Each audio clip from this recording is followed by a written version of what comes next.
Good. Let's just go there. Yeah. Is this on? I'm using myself. Security purposes. Good. Okay. Good. So, good afternoon, everyone. Good afternoon. We are going to hopefully have more people, but as you know, drink is way more important. So we just want to make sure that people are just going to be fully hydrated before they would like to join the session. Oh yeah, that's also the point. I agree with you. So that's why we're just going to make it a little bit, let's just say, slower in the beginning, and then after that, hopefully we're just going to start our main part that is with Li. We usually manage to fill the whole place, so we'll just see how this one is going to go. One of the things that I usually do, and that's why we have another microphone here, is about the fact that as much as we would like to know about us, we also would like to know about you guys. And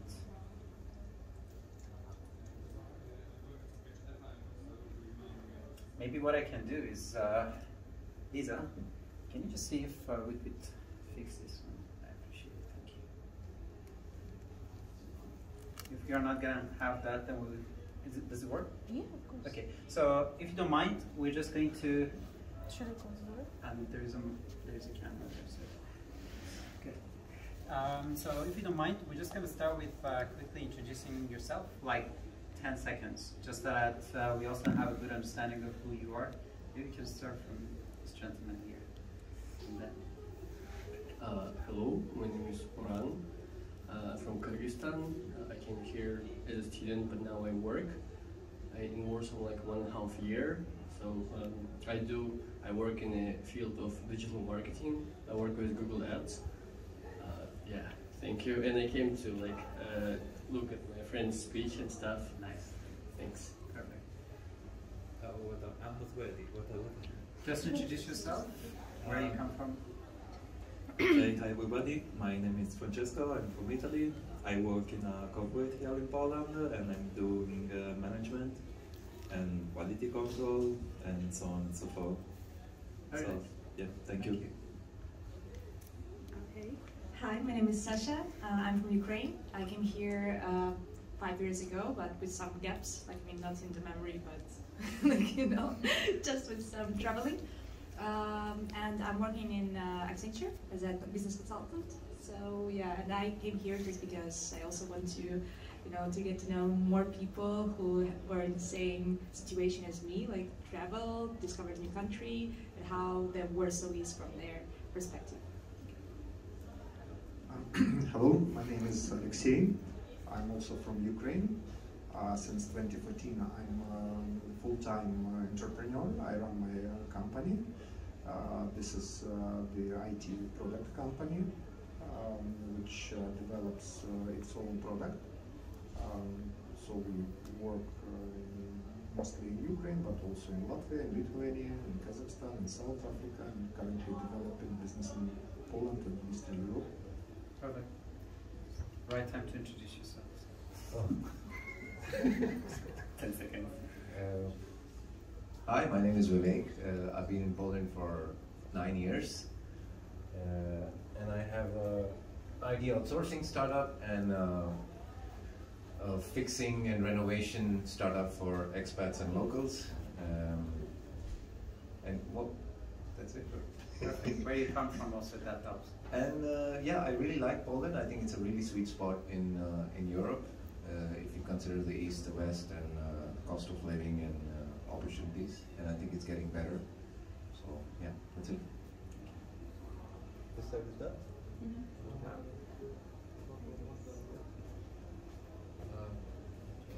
Introduction. It's a quick introduction. About yourself. Okay, hello, my name is Daniel. I'm from Ukraine. I really like Poland, and I'm a marketer in Google and Facebook, and that's all I say. Nice. You don't want to introduce yourself? So if you don't mind just passing it to the other side, I appreciate it.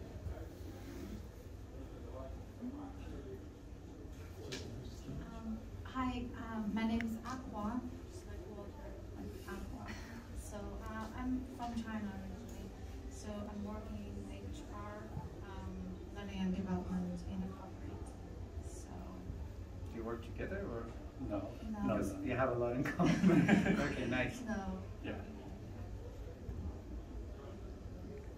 Hi everyone, my name's James.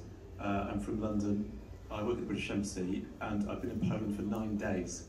So it's a perfect opportunity to come down here and meet some interesting people. So yeah, really thrilled to be here. And just make a joke. Yeah. Like everybody is saying China and Ukraine and you're from London. Yeah. So it's just like, yeah, but it's not United Kingdom. I'm just saying like London is a country of its own, you know, it's just, yeah. You're absolutely right. Thank you. So my name is Magdalena.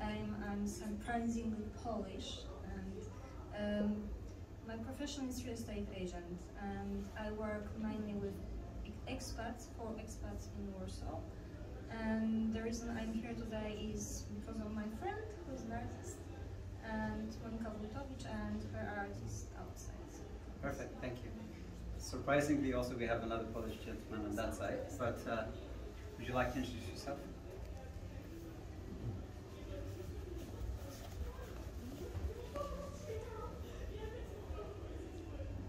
Yes, hello, I'm local. I came here because I was living in China for a few years, so that's some kind of reminds. Where did you stay in China? Excuse me? Where did you live in China? Beijing a few years, then Shenzhen, Guangzhou, Shanghai, Hong Kong, some places. Some places. That's great. Would you also like to introduce yourself? I'm Polish. I'm not sure if it has any difference. That's, you're very fast at that. So you're Paulina and you're Polish. Okay, that's really yeah, definitely. So once again, because you had one of your friends that she was the only Polish person, and now we're just bringing more Polish friends that she would not feel lonely here. Okay, that's great. Yeah, and I'm living partially in Warsaw, partially in Berlin. So this is some small value which maybe I can look at on Warsaw as a little bit foreigner, still Polish. That's very good. Thank you. So that basically that was what brings me here today. Good. Thank you very much. So, Lisa, you didn't introduce yourself. Yeah, it's like I'm always given that, but I can say what I'm not doing in life. It will be easier, I think. But I'm working as HR in the corpo. I'm also from Ukraine. I came here 6 months ago. And I'm kind of exploring Warsaw every day, trying to be a tourist here every day. Also I do social media, so I'm like HR in social media. If you need to, now that I think most people, maybe we can also close the door, that we would have less of a noise of the audience outside. So thank you very much, guys. How many of you is your first time here?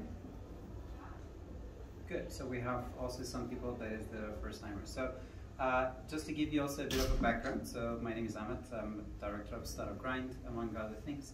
I'm also here from a decade, so I always try to somehow see how I can bring the community of expats closer to locals. When you come just to a new location, you have this fresh perspective.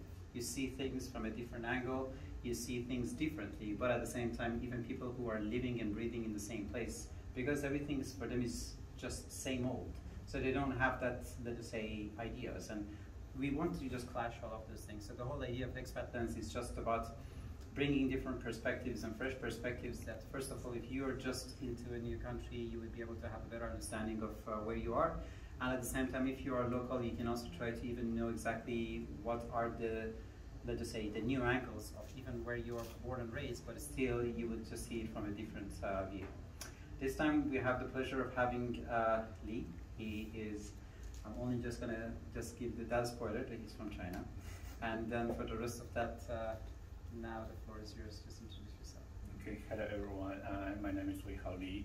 I have been living in Warsaw for 4 years, and currently I'm working as an HR here. So it's my pleasure to join Mr. Hammond's lecture and to be a speaker here today. And if anyone would have some questions, yeah, just feel free to ask me. Thank you. Perfect. Yes, guys, also, as much as we are just, for your information, I usually like to have a round that people really don't have a feeling like this is a stage and you're the audience.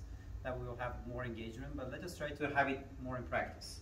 Let's just try to, if you have any questions, just raise your hand, and then we will just pass the microphone, and then we will be able to have that. Just that you know, last time we had the same conversation about Ukraine and Poland. Two countries that are neighbors, they have a lot in common, yet in some small details things are different. This time, is China a neighbor of Poland? Not yet. Actually, we just have one country between us. Just one country. Russia. Nice. Yeah, I mean, that one country is, let us say, big enough. Yeah, but that's also a very interesting aspect, right? So even though that the distance is very long, but still, let us say there's only one, let us say, can I say 1 degree of separation? Yeah, so with that. So first of all, when did you come to Poland? I came to Poland in 2018. 2018. And what was the motivation? Like, why a Chinese guy decided that, you know what, my next country is going to be Poland? Actually, the reason I came to Poland is like accident. Yeah, like an accident. Yeah, because in the beginning I intended to go to Australia, but after I found that everything of the living cost, the tuition fee, everything in Australia is too expensive, so I found okay, maybe Poland could be an option. So that's why I came here, to be honest. And I searched that people here, they could speak very well English. It's much better than Spain and France. So that's the reason I came here. Nice. So you came here to study? Yeah, I came here for study. What did you study? I studied data analysis. Yeah. Okay, that's nice. How was the quality of your university? Like, how did you, comparing to what you had in other places? Yeah, I think it's nice. It's nice, and it's like it's hard to describe. It's like in some ways, I think Poland is more strict than China, but in some other ways, in my university in China, it's more strict. Yeah, just in comparison. Yeah. And you're from which part of China? From southwest part of China. Southwest. Yeah. Okay. So, where are you from China, if I can ask? I'm from the Asian capital city, so which we call it the middle of the China, in the center. But yeah, right. geologically, it's a little bit one east, I think, in the latitude is more in the middle. Maybe we can also talk a little bit about that differences, because like I also know, like, I mean, different story. Like you mentioned, this one country in between that is Russia, and also like your friend can also try to, like somehow try to fill the gap between all these parts from here all the way to there. But some countries, they are so wide in the geolocation that literally maybe the difference between the east and west might be bigger than two countries itself, right? So how do you, like to say, if somebody does not know anything about China, how do you introduce the country to them? Well, I guess it's like, it depends on what people like me to introduce. Yeah, if people want to know more things about culture in China, I think it's like, Asian cultures, usually they are more, people seem to be very kind, polite, but you need to be very careful because you don't know when you will offend someone, but the people will still keep smiling like, okay, it's fine, everything is good. But it's not the same like in Poland. Poland, like, okay, if I'm not happy with that, I will tell you and I will show it up. But in China, no, you should always be very careful, cautious about everything, whatever you say and whatever you did. So yeah, and I think that's also one of the reasons that I came to Europe, because in China, it's like every time you need to focus on those very details. Yes, and so you just cannot just get yourself rid of this. Yeah, you want to try something new. Yeah, I mean, I'm sure we will just maybe talk a little bit more about the cultural differences and the culture shock, but there are so many basics that for me still, I would say, from so many different angles, is not even known about China. Like, I don't think anybody in the world then was like China. It was like, I've never heard of that country before, but at the same time, they kind of feel like they know something while they don't, and like even like where it come from and all those things. I mean, of course, we're not going to talk about it in 45 minutes and then try to get the whole Chinese history all together, but at the same time, there are details that I really believe that they would make a difference if people would know more about that, right? Even like you say, like what language you speak and you say Chinese, but do Chinese people call the language Chinese? We say 普通话. In 普通话, it's like Mandarin. Yeah. But you know, I think if you're talking about language, it's like, I think most people have a misunderstanding that okay, Chinese is so hard. Yes, I think in my opinion, in the beginning, yes, you need, for a foreigner, you need to remember like 5,000 characters. But after that, everything is fine. You know, in China. After 5,000 characters, things are gonna be fine. Really? Because if we talk about grammar, it's like if you say in English, it's like we have, we had, we will have. In China, we don't have. We always say we have in the past, we have in today, we have tomorrow. Yes, so we don't have so many grammatical changes in Chinese. So the barrier is just 5,000. Yes. Yeah, barrier is 5,000 characters. Yeah. I've seen so many people comparing Chinese to Polish, and even some people say Polish is harder. Yeah, I think in terms of words, in different things, I think Polish is difficult in grammar, but in the beginning you just need to remember this alphabet, like 26.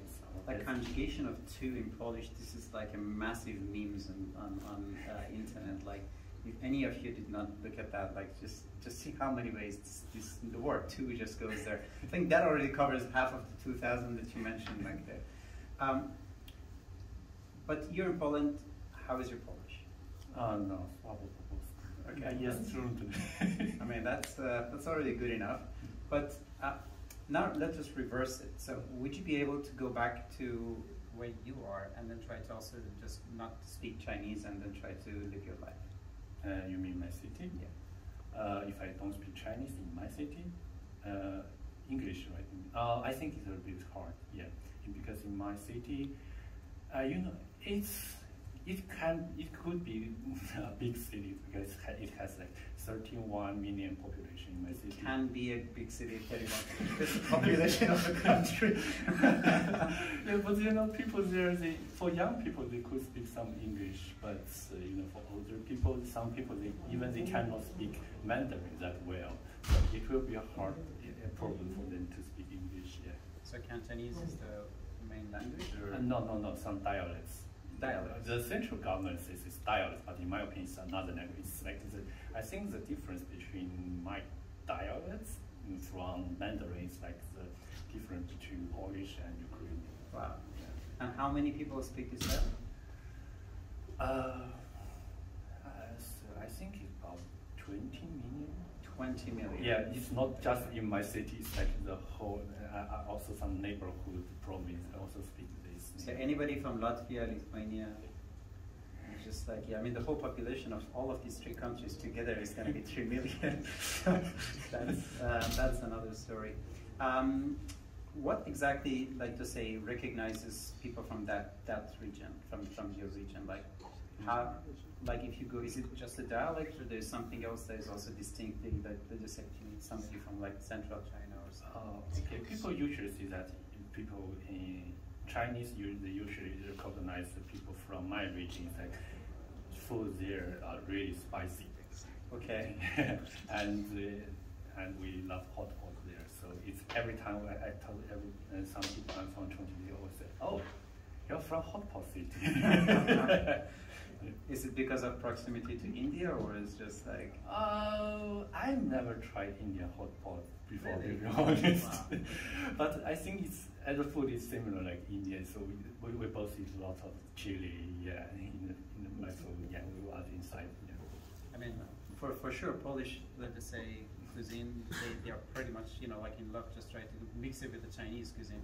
I had a friend, Chinese, and so I lived somewhere next to Yanapaba, and then there was this, it's a really interesting story, because there was a kebab shop that in Chinese it was written on the top, and then we're just passing, and I was like, what is this? And I was like, I don't know, I mean, it's in Chinese, you know better. I was like, no, but the thing is that it's upside down. So imagine, like, on top of a kebab shop, there was a Chinese word, and upside down, and that just sometimes shows, like, how easy it is when you're not that close to another culture or another, let's say, country. You just import a part of their culture and a part of their let's say, their know-how, without even, would be even slightly connected, because, you know, like, who is there to correct them? When you see the cuisine and everything here, do you see some authentic Chinese restaurants or something that you really feel as a Chinese, you would just say, this is the way that I eat at home? Yeah, some of them, yeah. I have to say they are just close, but not that, identical. No. Yeah, but I can feel, yeah, sometimes I feel homesick. Yeah, sometimes I would go to Chinese restaurant. But to be honest, I'm not that into Chinese food right now. Yeah. So what is your favorite food? I usually cook for myself. I usually don't put so much chili and just to make it. But that's what you people, you do in the region, like you put a lot of chili. But yeah, usually people see I'm like weirdo because I'm from a chili region, but I don't like chili food. I don't like spicy food. Yeah. I mean, one of the things that I first see in you is that you have blue eyes and you're Chinese, and I'm not also sure what is the population of like China. It's just my contact. Okay, this is because there's a lot of a stereotype. One of the things that we always try to get out in this ExpatLens is what is the reality and what is a stereotype. Like I just meet my friend and I was like, where do you come from? And it was like London. And I was like, which part of London? It was like 2 hours from London. And I was like, is that really London? I was like, no, but I always say London, It's like, and then you just meet 50 other people, and then you see that, okay, so everybody talks like that. That was a joke that we even had from the beginning, It's like everybody is from a country, and then all of a sudden somebody is from Paris. And I was like, but do you know that Paris is a part of France? And I was like, yeah, but we're different, So, like, how do you have the same sense in China? Like, because I don't know if I've met even more than 2 Chinese, and I was like, I'm from Shanghai, and I was like, are you? And I was like, no, 12 hours from China, from Shanghai, I don't think that culture really exists, but what is your? I think some people, if they are really close to a big city, they usually pretend it's okay, I'm from Shanghai or I'm from Beijing. Yeah, I think it's the same in China, but usually for me, I feel like, okay, if you really want me to see, I'm also the same like that because I live in the suburb of Chongqing, so it's like it's still Chongqing's region, yeah. But it's like from my home to the Chongqing center, it takes like 30 minutes by subway. So by bullet train or by a Polish train? No, by subway. Okay. Yeah. And how much is the population of this suburb? I don't know, 1 million or 2 million. Just a suburb. like Zurich is 500,000, and this is a capital. Nice. How far are you from the I think it's a Tibet region? How far are you from there? Not that far, but yeah, we also have some like Tibet schools because our because my city used to be a part of Sichuan province. The capital of Sichuan is Chengdu. Maybe some people know Chengdu, and so we have some connections with Tibet. Even in my city, we have some like Tibet high school, which is they are only for Tibetans. Yeah, so talking about Tibetan, I think. Okay, you can continue. Yeah, it's no, but because this is important. Like, I have a very, let's say, a different conversation, and hope at least my Ukrainians know how much I, like respect the country and everything there. But when it comes to Russia, I just always compare 3 things together. Like if somebody says I'm from Africa, and I was like, oh, dude, Africa is not a country. And then you just see the difference between East Africa and West Africa. And then it was like, yeah, you're right. What is the name of your country? But when it comes to something like Russia, then all of a sudden people put all of the country under one umbrella. And I was like, it's so different. And that's the thing with China. But the funny thing is that even though allegedly, let's just say, a lot of people say that they have less of knowledge about Africa, I really feel when it comes to China and Russia, things are way less. And I really wanted to also, let's just say, bring these things a little bit on surface. Like, how much is the similarity between you and Tibetans versus you and somebody that is from northern, southern part, or let's just say, somewhere next to Mongolia, for example? I think officially Chinese government say that Tibetan and Mongolians, inner Mongolians, Uyghurs, we are all Chinese, but I don't think they are a part of us yet. Is it debatable? No. Nice. It depends which perspective you're seeing China as a China. Do you want to have Because Because have you example, it take about like 91% of the whole population in the whole China. So most likely, most people you will see is like Han people, like me. I'm not sure if you are Han or. I'm fine. I'm fine. Yes. So, but when we're talking about the whole China, so it's quite still very diversity with Tibet, Uyghurs, and also with we have other 50. Besides Han, we have 55 more minority groups. They have their own language. They have their own food. They have their own traditional clothes. So everything is kind of like in different countries, but yeah, in one country. So I think that's very dependent on in which perspective you see people, which concept you're picking a picture of China. So it's about ethnicity rather than nationality. Yeah. Okay. But yeah. No, that's I I like it. Let's just put it this way. First, we just like to get to know everything, and then after that, it's not also a bad idea to challenge them. Because let's just say, look, I'm from Iran. Like we also have the same thing. We have a lot of ethnicities under the same umbrella. So let's just say that we have Turkmenistan and we have Turkmens in Iran. We have Kurds in north of Iraq and we have Kurds in Iran. We have more Armenians in Iran than Armenia. We have Azerbaijan as a country and that, but there is a separation between that. Like nobody goes to the country of Armenia and I was like, oh, you're one of us, you know? So there is a whole difference between the freedom of nationality and the freedom of ethnicity. How does that work in China? I think for different ethnicities in China, it's like, it's hard to say because China is like big, so. Don't say big, I mean, China is a definition of big. You say big as if like, yeah.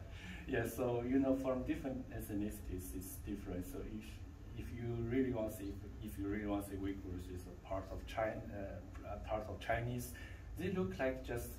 Some people they just look the same like Europeans, but you're talking about Tibetans. I think they look more like people from I don't know Central Asia or something like that. If you're talking about people from north like Mongolians, they are just Mongolian. And if they speak Russian, you cannot identify they are Russian or they are Mongolians. Yeah. So it's different. And people from the south part of China. They just look the same, like maybe you are from Vietnam or you're from Philippines. Yeah. It's quite huge and it's quite different. Okay.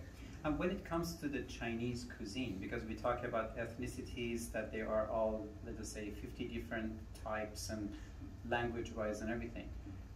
Which cuisine is the cuisine that you basically see it and I was like, that's the authentic one? Is it like really 50 different cuisines, or it's just one but across all different cultures? I think everywhere has their own authentic food cuisine. Yeah. So not just everybody, just like people from Warsaw, maybe they will say, okay, we have some Warsaw local food. We have some people from Warsaw. They say we have some Warsaw local food, authentic food. Yeah. So I think it's hard. I think it's hard to define just China because China is like country which combine all the ethnicities of the region, so it's really hard to define just okay China is like one line. No. China is I think it's like a map or like a picture. Yeah. Yes. I have a question. For the most part, is there some kind of for the most part, does the average opinion in China is that Tibet is part of our country, or they're indifferent about it, it doesn't matter to them, or they feel no, it's a separate country? Just opinion. Yes, I'm open to this question. No worries. Most of China, I think majority, like 90% of them, they will think that Tibet is a part, because from our propaganda textbook, from our primary school, we were always being told that Tibet is a part of China. We just regard them as a province of China. So, yeah, if you ask about Dalai Lama, they will say, "Oh no, he's not. He's someone wants to separate our country." No, yeah, it's like that. I think a lot of countries have this kind of problem region. So Yeah. that's. But I don't think that's a problem. They have their rights to just to get to know to just appeal for what they are what they deserve. I think it's their rights. Yeah. Thank you. I mean, you have Jammu and Kashmir on the top. That's, Yeah, exactly. And you know, it's the exact same thing. We are taught from the beginning that this is part of India, part of India, part of India, and the history is kind of lost, and we just believe it's part of India, and Pakistan is taught that it's part of Pakistan, and reality is it's just now a disputed zone. So. For now, I'm just going to ask you a different question, but later, let's just say we definitely have to have one about India, and we really have to talk about like why nobody even thinking about the fact of like joining Pakistan and India together. And United States of Asia, I'm there. Yeah, but aside from that, I just wanted to ask about the cuisine, because do you really have the same feeling? Because like you're from which part of India? Mumbai. So would you consider if somebody would be from south of India that they will have the same cuisine as you? No. So like, but that's very strange for me that you say the same. You don't say the same thing, because like for Indians, if you're Northern Indian food and Southern Indian foods, they are like different. Like one of them is like you can't even compare them. Like even in Warsaw, my Indian friends abroad, you know, like there's this like chaiwala. Yes, like the food that you get there, and then if you go to Novi Sad and try to go to 3 other Indian restaurants, you really feel that you're in another country. Oh, wow. I just wanted to know, like, do you have that level of diversity in China, or most of the food in most places, at least to that extent? I think we had this diversity before, but now it's like every Chinese cuisine is like spicy. I have to say that, because you know, I don't know why. I don't know just when. Just majority of Chinese start to eat spicy. Even some region that nobody eats spicy, they started to like, okay, we like chili, we like spicy food. I don't know why. It's like a usual Chinese food now. Everything. I mean, China was always a big spice nation. I mean, that part I know about the culture. But aside from that, something else that I also wanted to maybe switch the conversation. Feel free to join also. I mean, like it's let's just say, from all the billions of people in China, we have 2 of them right now. So let's just say that we will see what we can do out of that.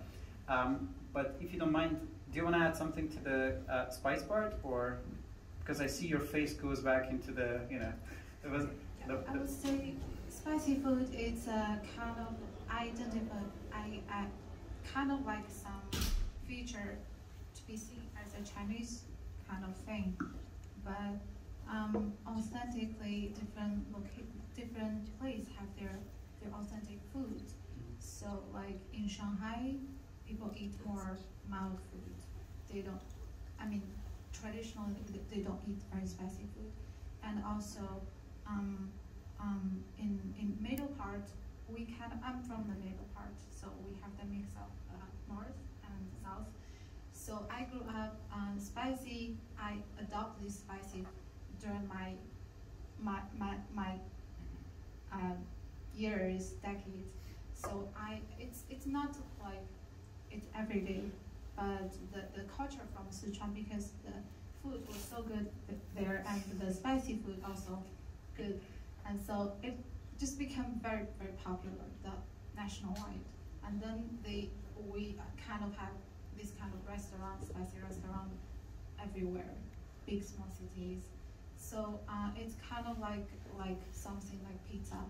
So let's go to eat hot pot, because it's also a very good way to include people together. Like you go out with friends, let's eat hot pot, because it's a process.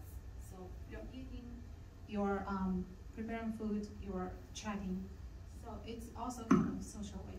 So but I would say spicy food is very popular, but not it's one character, but it's definitely not all. I mean, we have to bring some Indians to try your food just to make sure it's really spicy, or you really don't have tolerance for spice. But again, that's a different thing. Let's just go back to Poland. From the cultural point of view, you just came straight from China to Poland. What was the biggest shock? Like, what was the first thing that you really saw and it was just like, wow? Actually, not. Because I came to Warsaw. Yeah, when I first came, went back from China. I went out from China to Poland. So when I arrived in Warsaw, I feel like, you know, in my stereotype, I always feel like, okay, Europeans are very civilized. They must be more polite. But when I came here, was that in your head or? But when I came here, I feel like, why people here are so rude? It's like everyone's like, why they just show me a poker face? I didn't do anything wrong. I just want to, okay, hello, could you please tell me how to blah blah blah? Yeah, you know, that's rarely happen in China. Yeah. So I was shocked. I was saying, why people here are so rude? Isn't that Europe? You mean like expressing themselves, or they were like, what is your definition of rudeness?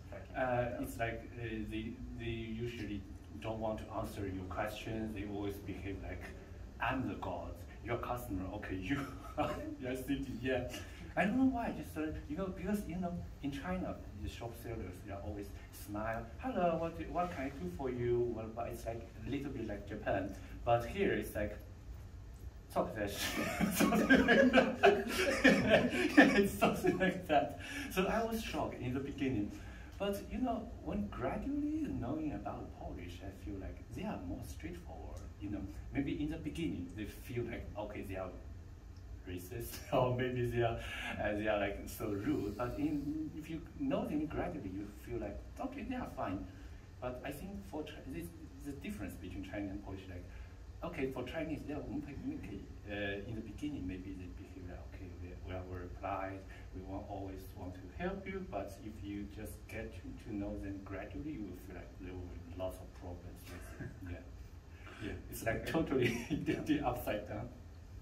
Lee, sorry to interrupt you. Do you say it's 4 years that you've been in Warsaw? Yeah. So thinking back to the day that you arrived, and then fast forward to today, how has Warsaw changed you? And your sense of your identity and in terms of what way you want to know? So have you noticed your mind changing about things? If you think back to how you thought when you arrived and then to today? Yes, I think in lots of I don't know, lots of things in my mind have changed, but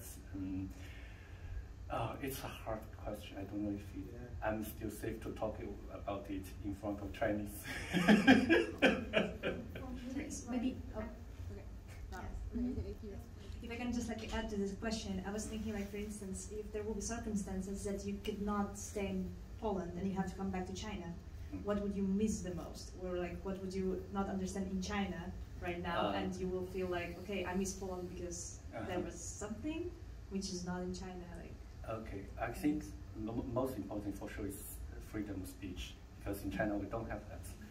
And the second thing, I don't know, maybe it's also, I think it's mostly like about freedom. Yeah, also because in China, I'm that kind of guy who is very keen on politics. So in China, I feel like always feel frustrated about everything in China. I cannot do this, I cannot do that. I want to do many things in China, but I can't. I will always have barriers with everything. So when I came to Poland, I feel, oh, I'm free. I can say whatever I want. I can do whatever I want. Nobody cares about you. Yeah. Only if you don't say that you support Nazi and everything is fine. Yeah. So for me, this is a huge difference. The biggest difference. Because I was also like curious because I guess Aqua, right? I'm pronouncing your name right. You're both from HR, and like I know that I heard when it was like learning global HR, there's like two countries, like not countries, like continents, like Europe and Asia, completely different. Even like in terms how you are working with people. So I was just curious if you had like experience, like to see this difference, like if you can share like how like it worked, it actually like from two HR experts. Yeah, from two HR experts. Everybody in China works in HR, just to be clear. For now, this is small, sample market that we have is just like... It's just a coincidence. I didn't work in HR when I was in China, actually. I worked in the military when I was in China for 5 years. So, I'm scared of you now. No, sorry, I love my country. I love China. I got used to this because nothing special. I was just a soldier there, and the Indian border? I love China. I love my government. Just don't see me in that way because I'm independent. I'm an independent person. I have my will. When I joined the military, it's my free will. It's not mandatory. It's just something cool. I think I would like to dedicate my time to, and also it shaped myself, a lot of things. But I'm open-minded person, so I try to see things in the nature way. So I think it's difficult because I was in the system, so me too. It's a very strict. Yes, that's probably the things in common in China. Like we talk a lot of like system when we are speaking about freedom. So I think the system just limited us. No matter you are working in the society or in the government. So I think probably the freedom was called like my sister's experience when she wants to become a teacher, but inside the system. She has to study so hard and to have different exams and have different level of interviews to get into that system. And there is an age limited.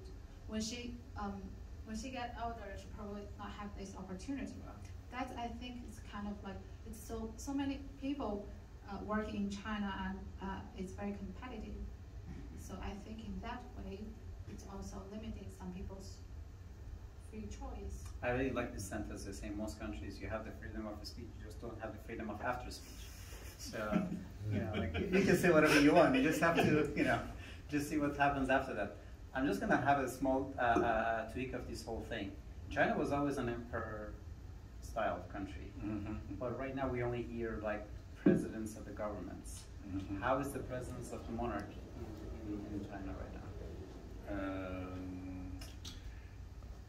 It's a good question, and I'm going to. We have like let's say 5 more minutes. Okay. I think for China now, they used to be like most of people used to be brainwashed by propaganda, but now people are gradually realizing something. Okay, our salary is declining and not decreasing, and everything in China's economy is going down. So maybe this guy is not so good. But before they were like totally brainwashed by propaganda. That, okay, our president is the greatest man in the world.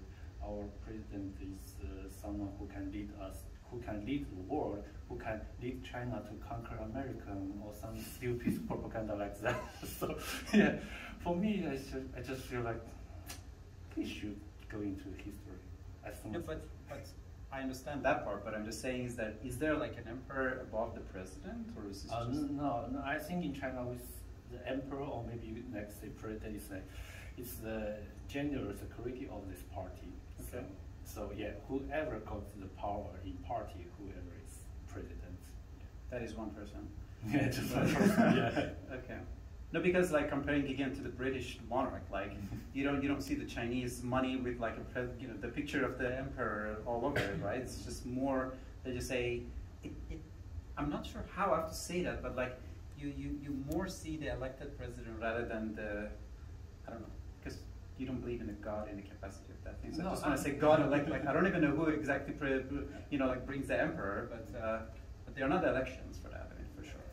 We have like nominal election, but for the emperor, like for the prime minister, yeah, for the chairman, yeah, we have like nominal election, but everything like it's like okay, we are going to this procedure, okay, we elect it, but everyone has already known that who would be president, who would be the prime minister. Yeah. I mean, you said China is a big country, so I'm just gonna borrow your joke. You want to answer? So I just want to correct a little bit the misunderstanding about election, because I studied international relations before, and when I look into the system, the different dictatorship, like we're usually saying like China is a dictatorship. So but we say there's no freedom about election. So, but that's not the pure true fact, because there, yes, as you said, there is election, but it's a very limited election. You have to be in that kind of, you have to be qualified to elect. There's a committee in the government, which thousands of people which represent that local place. So, and that represent was also elected at this local committee. So, and this, let's say, I think they are all like they're governors, or they work for this local government or in the central government. So these people who elect the president, these people who elect in such level of so it's a representative democracy. Yeah, yeah, it's not full democracy. Yeah, but you know, it's like everything is already decided. Every position is decided. It's just like for all those parliaments, it's like always show people like, okay, we have elected this one, but everything is decided before that. I don't know.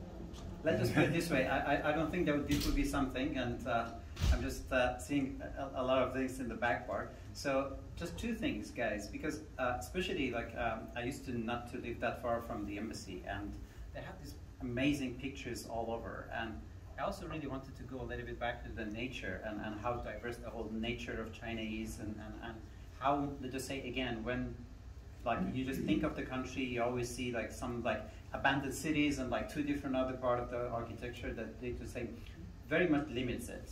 And but again, like 45 minutes, 50 minutes is not enough just to cover such a big country, especially if we're talking about food and the culture. You want to add something?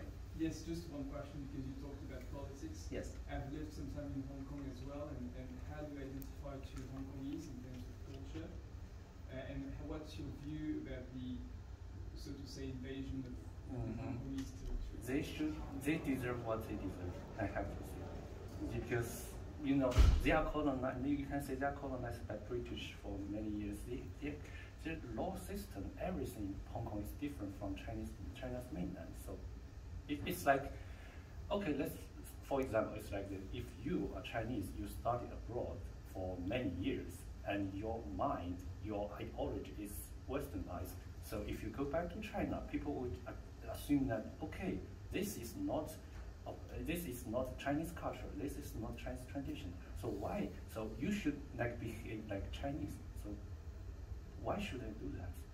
So it's like, okay, we are families. We are families, but if he doesn't want to be your family, why do you force him to be your family? It's like it's his choice. It's his freedom. And if you want to ask me how to identify Hong Kong and Hong Kongese in culture, I think first is be Cantonese. Second, try to ask about the view about Hong Kong, if he supports Hong Kong or supports China. If most people is from Hong Kong, they will tell you, okay, I support Hong Kong, I don't like China. Because I have a small problem here, because just for information, I work for Swiss companies. For me, time is sometimes way more important than the content. But I really think this is an interesting conversation, and we barely even touched the surface of it. And maybe even we can try to have something else, and we can talk a little bit more, because seriously, like we still didn't talk about so many aspects of that. And fun fact, nobody talks about Thailand. Everybody talks about Hong Kong and Tibet, and we're just like, that part went out. So I think we can let's just say call it a part one, and then try to like get back to that, because especially like I've seen so many, especially like at least from the cuisine point of view and cultural point of view, getting something from that region, it brings a lot of people close to each other, while they don't know the culture of what they're consuming. And not even talking about the manufacturing, that I think the only thing that is not right now on me that is made in China is just maybe my body. And that is also another thing, that we live with those things, right? So we just say China is good or bad, but everything that is around us is just made in China. So there is definitely an added value to that. So let's just try to make this one, let's just say, finish on time, not to make it, let's just say, out of this, the scope of the time that we have here. But we definitely come back and then try to discuss it a little bit more in detail. Yeah, sure. Perfect. Thank you very much, guys, for staying here. Thank you very much for giving us your time. So, till the next time. Thank you. Thank you.